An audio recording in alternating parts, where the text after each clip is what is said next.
उपदेश। क्रोध करने वाला खुद भी जलता है और दूसरों को भी जलाता है।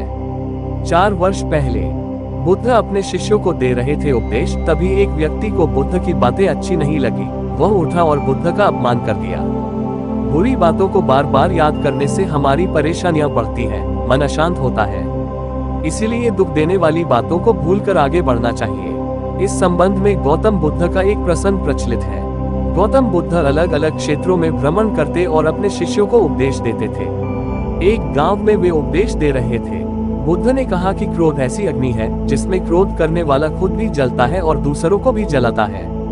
बुद्ध के प्रवचन सुनने के लिए बड़ी संख्या में लोग वहां बैठे थे। उन लोगों में बहुत गुस्से वाला एक व्यक्ति भी बैठा हुआ था। उसे ये बातें पसंद नहीं आई। वह अचानक उठा और बोलने लगा कि बुद्ध, तुम पाखंडी हो। बड़ी बड़ी बातें करना ही तुम्हारा काम है। तुम लोगों को भ्रमित कर रहे हो। तुम्हारी ये बातें आज कोई मायने नहीं रखती हैं। व्यक्ति लगातार बुद्ध को अपमानजनक बातें सुना रहा था। वहां बैठे सभी लोग ये देखकर हैरान थे कि बुद्ध ये सब शांति से सुन रहे थे, लेकिन कुछ बोल नहीं रहे थे।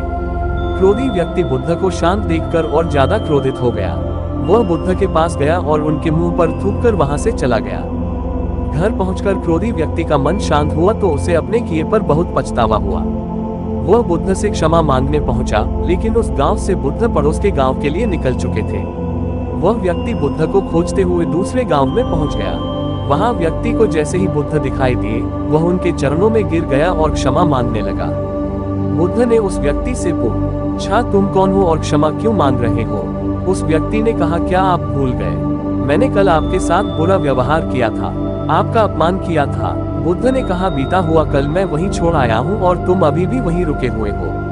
तुम्हें गलती पर पछतावा है, तुमने पश्चाताप कर लिया, अब तुम निष्पाप हो गए हो।